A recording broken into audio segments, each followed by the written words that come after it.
Staying with football news, Marumo Gallants chairman Abram Sello told the media that it costs between 12 to 18 million rand to compete in the CAF Confederation Cup this season.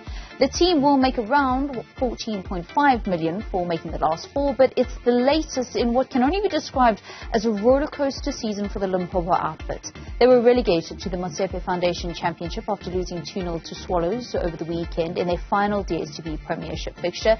It was the same week that they failed to progress to the Confederation Cup final after players refused to train the day before. Gallants had a publicised hostage drama to contend with and a coach in Kerr waiting since January for a work permit. Kerr now joins us. A very good evening and welcome to Newzroom Afrika. Coach, can you tell us what went wrong this week?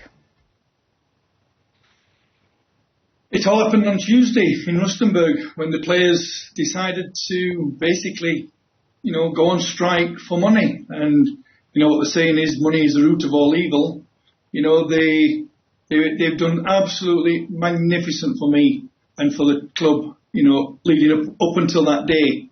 You just can't imagine it as, professional ethics as a football coach, as a former footballer. I would never ever think about doing that, but I understand the culture is different in this country and, they rely on things like, bonuses, but to do it in such a way that, they're trying to hold the club hostage and in such an important game against Yanga, who we dominated in Tanzania, and had we done the training session on Tuesday, had we prepared right on the Tuesday, I think the results would have been different, and I definitely know the result would have been different on Saturday against Swallows. But they basically killed their season, in less than 6 days. It's frightening, Valen, frightening.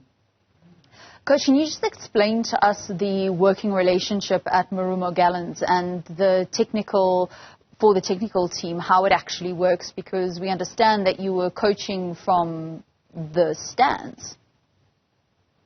Yeah, unfortunately, for some weird reason, it takes quite a while for my work visa to come through. So I think I've had to become dual citizen or marry a South African lady. So for some weird reason, I don't know why that happens, but it didn't help. It didn't help the situation. Me being in the stand, I can see and I can read the game different to what Ray and Sly can read the game. We've all got different opinions, but to get a message from the bench to the bench, takes time, and when that time, after that time's taken over, the moment's gone, and so it was very, very difficult and very, very frustrating for me because once again that affected our Premiership status as well.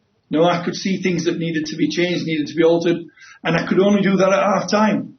And like I said, it's not good in football for your coach to be so distant from the players, because you need that inspiration. If the coach is inspired, the players are inspired. If the players are playing poorly, the coach has to get them rallied to play better.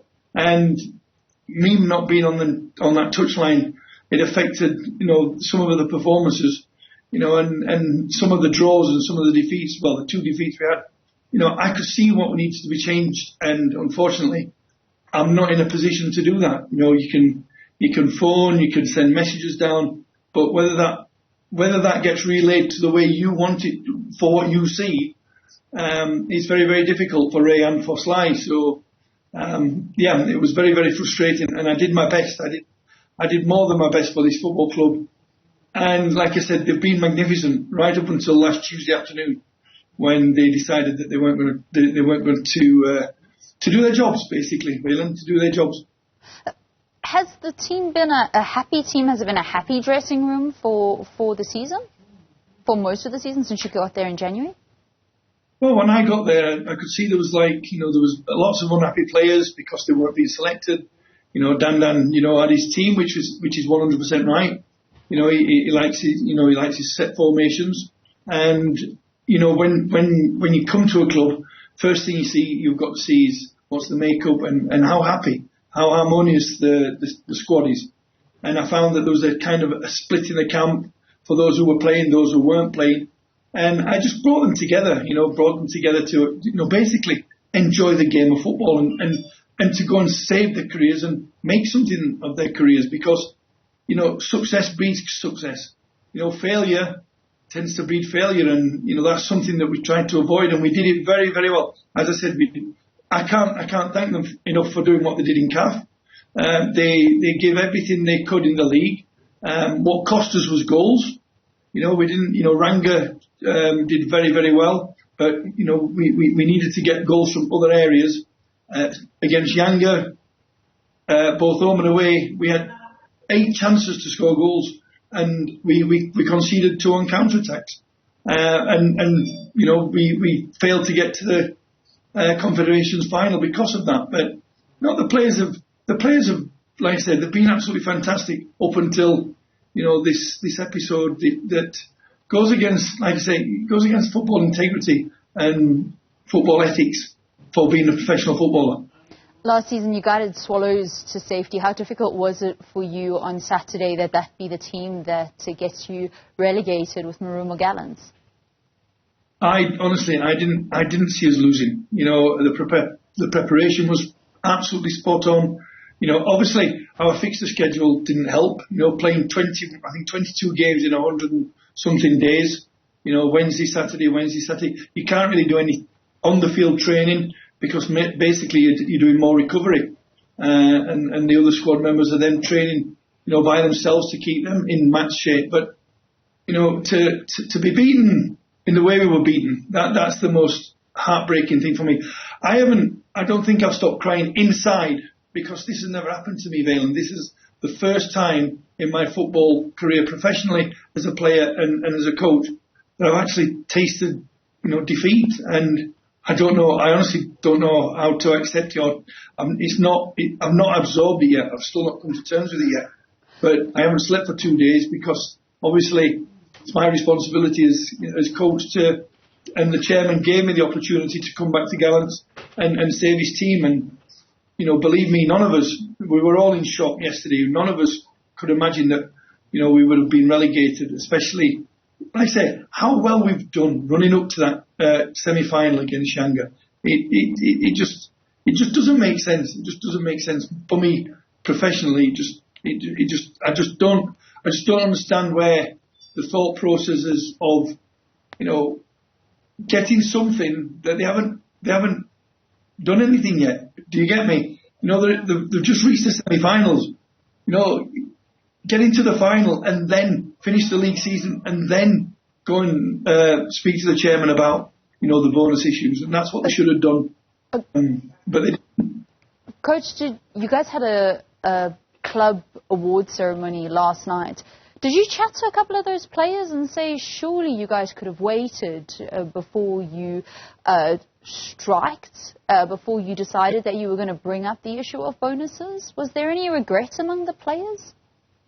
I tell them every single day since I arrived, you know, you've got to look after your family. You've got to look after your children.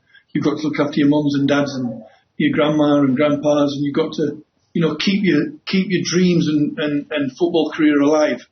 And I'm like a repeating record. You know, I just say over and over again. When they told, previous to the Tuesday morning episode where they refused to train, they came to my room and I sat outside with them, and I just said, guys, this is wrong. This is so wrong. What you're doing could make it worse, because if you lose tomorrow, then you've got to pick yourselves up, or I've got to pick you up to try and get you focused for the game on Saturday. And I said, in 4 days you could make the biggest mistake of your life. And true to my word, it happened. And I don't know if there's any regret. I sat in that awards ceremony. Like I said, I was crying on the inside. I didn't enjoy it. The chairman, you know, he's been brilliant for the club. The money he's pumped into this club for 3 years, you know, since he took over. Coach Dylan, it's phenomenal. I'm going to have to stop you there. We've run, unfortunately, out of time. Thank you very much for your time here on Newzroom Afrika this evening. That's Coach Dylan Kerr chatting to us about what can only be described as a paradoxical and rollercoaster season for Marumo Gallants, now relegated from top 5 football in South Africa after making the semi-finals of the CAF Confederation Cup.